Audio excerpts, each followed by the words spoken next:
Bom, pessoal, minha gente aí, estamos partindo para a 12ª apresentação do nosso programa dominical aqui. Porra, 10ª já, hein, bicho? Pois é, não sei até quando vai. Continua, bora então, hein? Ué, mas eu quero saber o assunto que você quer, né? Uai, conta aí o que você tem estudado Bom, aí sobre a Guerra do Paraguai. Sobre a Guerra do Paraguai. Olha, esta semana o que passou em tudo quanto é canal de televisão e a notícia dos jornais, dos periódicos, revistas e tal, foi sobre a Guerra do Paraguai. Então, eu vou falar aqui um pouquinho sobre essa guerra, que é bem interessante.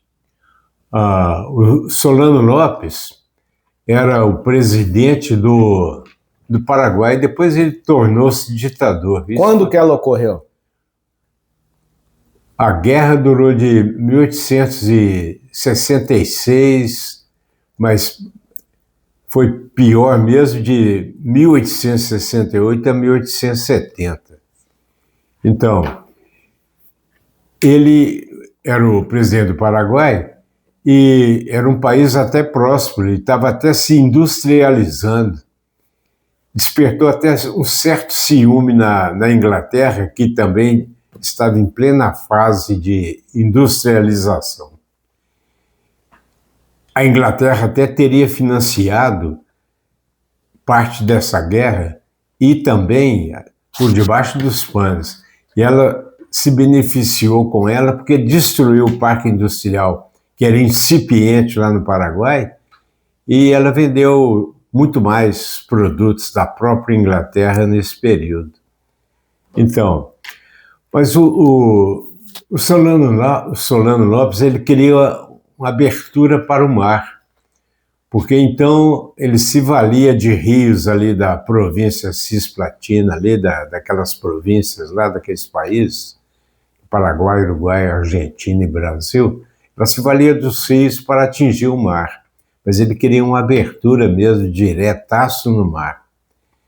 Então, Esse Solano, ele era presidente? Era presidente, tornou-se ditador no período da guerra. Então, os fazendeiros do Uruguai, os brasileiros que eram fazendeiros no Uruguai, olha a implicação da guerra, eles estavam sendo assaltados pelos uruguaios, digamos. E o que o Brasil fez, então? Reclamou, não adiantou nada. O que ele fez? Ele tomou o governo lá no Uruguai e indicou um general que era adepto das teorias do Brasil e botou um general uruguaio lá no poder, mas ele era, digamos, leal ao Brasil. É tipo o Milei hoje para os Estados Unidos, assim ficou o general com o Brasil. Então, até aí tudo bem. E quem era no Brasil o governante? Era o imperador, né? Dom Pedro II. Naquela época era império ainda, né? Então, o que aconteceu? Com essa invasão lá do Uruguai pelo Brasil, ele falou assim, não, eu preciso acabar com essa história. E quem vai dominar aqui sou eu. Então, ele pediu licença à Argentina para, com as suas tropas muito bem treinadas, era a melhor tropa que tinha nesses 4 países, era do Paraguai. Então, ele falou assim, eu vou invadir o Brasil e tomar isso tudo aqui para nós, convertendo um grande império também. Aí, pediu licença, Argentina, deixa eu atravessar seu território para invadir o Brasil. A Argentina, de jeito nenhum, não vou deixar não. E Paraguai pediu para a Argentina? O Paraguai pediu para a Argentina invadir o Brasil, passando por território dela. Aí a Argentina não concedeu e mesmo assim, através do rio Corrientes, ele resolveu invadir. Qual que é o rio? Hein? Qual o rio? Corrientes. E ele passa pela Argentina, e pelo Uruguai também? Não, né? Pelo Paraguai? Não. Só pela Argentina? Só pela Argentina. Do Paraguai pela Argentina para atingir o Mato Grosso, a província de Mato Grosso. Então, nessas alturas, naquela época do Império, o que hoje é Estado, os estados do Brasil eram províncias e eram chamados de presidentes também. Então, tinha sido recém-nomeado um novo presidente lá para a província de Mato Grosso. Aí ele aprisionou a embarcação chamada Marquês de Olinda, aprisionou esse governador com todo o séquito desse governador, os aprisionou. O Paraguai aprisionou ou esse... Paraguai aprisionou o presidente que ia tomar posse na província de Mato Grosso. Naquela época, Mato Grosso também era um só. E era unificado, não tinha o Sul ainda não, né? Não, o Sul foi até bem recente. Então, aí o Brasil foi obrigado a entrar na guerra, mesmo porque atacaram essa embarcação, que era um grande veleiro, chamado Marquês de Olinda. Esse aí... Tem ideia de quantas pessoas que estavam numa embarcação dessa? Não, eu não tenho embarcação, eu não tenho ideia não, mas uma embarcação dessa era veleiro, né? Não cabia tanta gente assim não, mas era o bastante para o Brasil então entrar de cheio na guerra, né? Por causa dessa... Esse aí foi estopim, a prisão desse governador e a invasão a... Pois é, mas só para eu entender aqui, o Paraguai fez isso em busca de um acesso ao mar para vender os seus produtos. Sim, e além do mais, ela estava com medo de Argentina e Brasil formarem uma... Aliança? Tipo aliança, que aliás essa aliança foi forjada. Já que a Argentina... foi caminho dele que ele invadiu a Argentina para invadir o Brasil, foi formada a Tríplice Aliança, que é o Brasil, Uruguai e Argentina, contra o agressor Paraguai, Solano Lopes. Então, houve uma mortandade como nunca houve em toda a América do Sul, inclusive até esta data. Nessa batalha, morreu mais gente de fome do que na própria batalha. Nessas alturas foram aproximadamente 300 mil paraguaios, 2/3 da população masculina lá do país. E dizimou a sua economia, porque as plantações serviram de alimentação para as tropas de todos os países envolvidos. E também acabou com as pragas, as doenças, as pandemias e a falta de alimento. O gado também serviu de alimentação. Então, o Paraguai ficou arrasado. Mas teve batalhas campais nisso aí? Teve batalhas mais fluviais do que campais. Por exemplo, a Batalha do Riachuelo foi a principal batalha que deu uma virada a favor do Brasil e da Tríplice Aliança. Nessas alturas, o Solano Lopes começou a decair, né? Então, morreram perto de 300 mil paraguaios. De brasileiros foram 50 mil. E de morte, argentino, né? Foram 30 mil mortes, mais ou menos. E o Uruguai também era o menor país que tinha lá, teve perto de 3.500 mortes. Mas a maioria que eu estou dizendo não morreu em campos de batalha. Eles morreram mesmo, foi de inanição e de fome. E a batalha que fechou mesmo, que declarou a vitória do Brasil e da Tríplice Aliança, foi a Batalha de Cerro Corá, onde o Solano Lopes morreu e dizendo que morria pela pátria. Nessas alturas, o Paraguai então considera, a grande maioria deles lá até hoje considera que o Solano Lopes foi um herói nacional. Mas para nós aqui no Brasil foi completamente o oposto, era um inimigo perigoso e que tinha que ser derrotado. Então, a Guerra do Paraguai eu resumi nessas poucas palavras aqui agora. Depois que ele saiu, como é que ficou o governo lá no Paraguai? Olha, depois que ele saiu, eu não estudei mais a matéria, então eu realmente não sei, não. Aqui, ó, estou até pesquisando aqui, parece que o Francisco Solano Lopes morreu em março de 1870, aí ele foi assumido por um governo provisório e em seguida por Facundo Mechain, ou Macain, e Cirilo Antônio Rivarola. Não é Giarola, não, é Rivarola. Então tá bom, agora vamos passar para outro assunto então. Mas vamos só aproveitando aí, não sei se isso já foi contado, quando nós tivemos na Tríplice Fronteira. Passamos um Réveillon por lá. É verdade. Meu filho Gustavo aqui, que me entrevista, a atual esposa dele, e um filho, sei lá, tinha uns 10 anos, né, Gustavo? Nós passamos o melhor Réveillon de nossa vida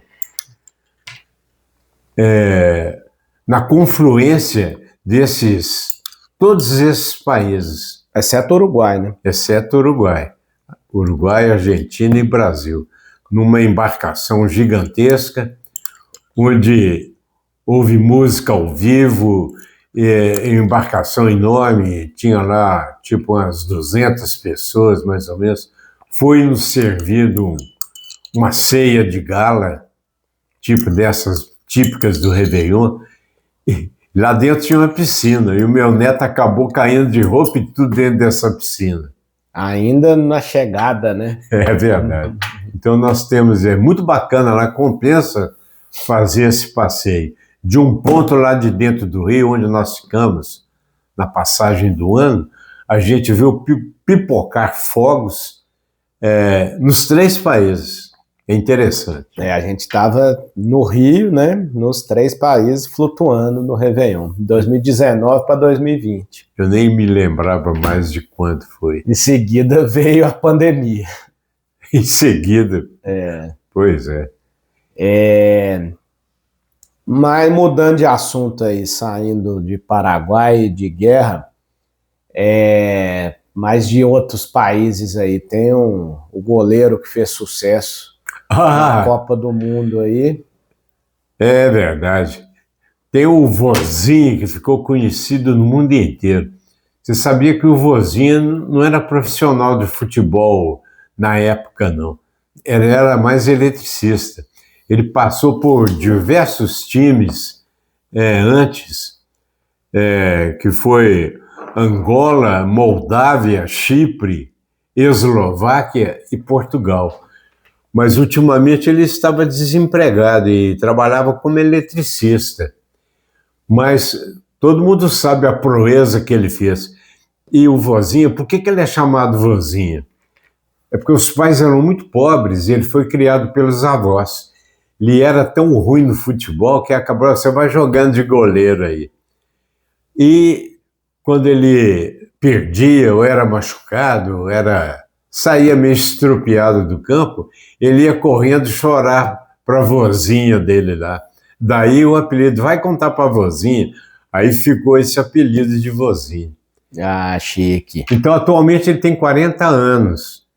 E depois dessa façanha, ele defendeu no empate com a Espanha, que foi de 0-0, foi uma façanha tremenda, mesmo que a Espanha depois foi a que ganhou o caneco do Mundial, né?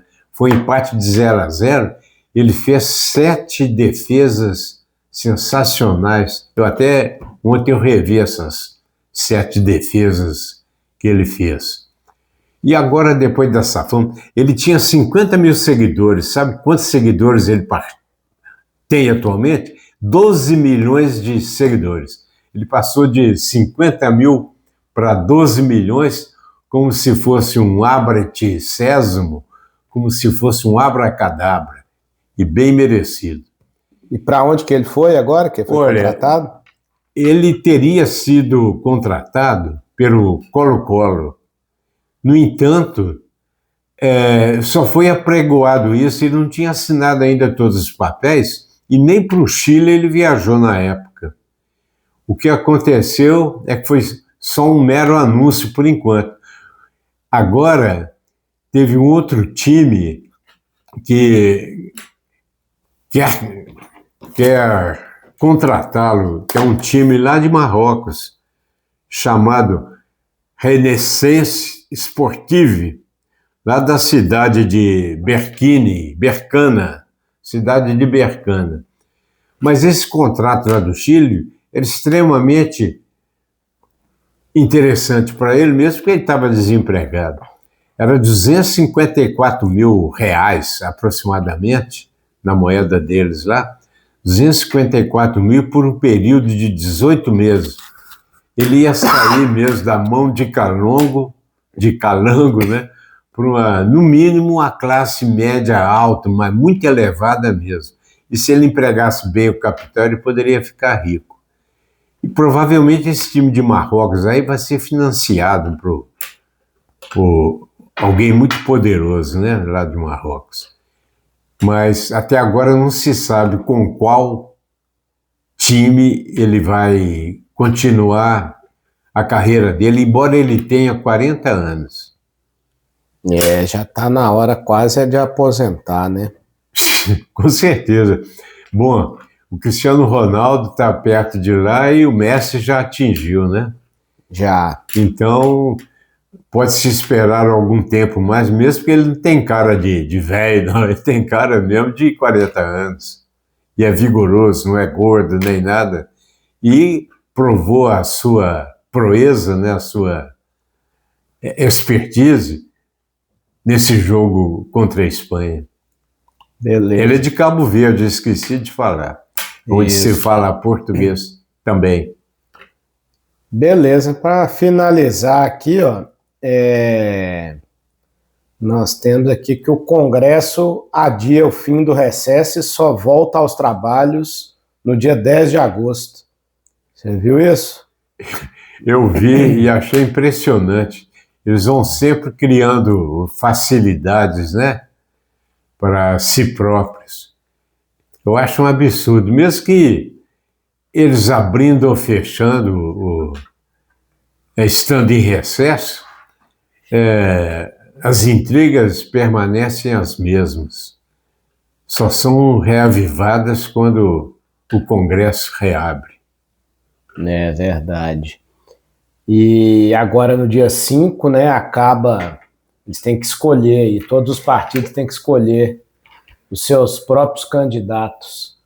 Quais são as suas expectativas para a campanha até a eleição? Você acha que vai ter um nível melhor do que dos outros anos ou a mesma baixaria de sempre?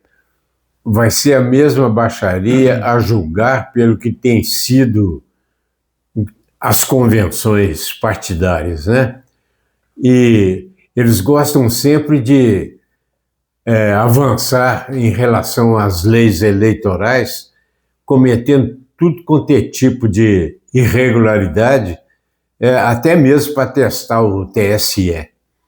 Mas acontece o seguinte, viu?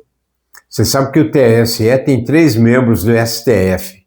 Geralmente não, o presidente sempre é do STF, é rotativo. O TSE tem lá seus magistrados, mas 3 rotativos de 2 anos são sempre do STF e que são sempre o presidente e o vice-presidente. E não nos esqueçamos que o Moraes foi o último presidente que está antecedendo ao Marques, André Marques, que está lá agora, né? E Mendonça? Não, o Mendonça é vice-presidente do TSE. TSE. O Marques é que é o presidente. Marques Nunes. Marcos Nunes. Então, aqui no Brasil, aliás, no mundo inteiro, mas aqui no Brasil principalmente, a justiça precisa ser bem mais ágil, não pode ficar esperando os protocolos, não, senão alguém vai tomar posse e ele não poderia nem ser candidato. E ele vai, tipo aquele Castro lá do Rio de Janeiro, ia ser cassado no dia anterior, ele largou o governo lá. Pode ser uma eleição espúria de certos candidatos, principalmente nos estados, talvez igual no Rio de Janeiro, né? Foi eleita uma pessoa que ia ser cassado, mas os tribunais ficam anos, o cara termina o mandato e até morre, é aí que ele vai ser cassado. Então a justiça precisa ser ágil. Se o TSE não for ágil, eu garanto que o STF seloará.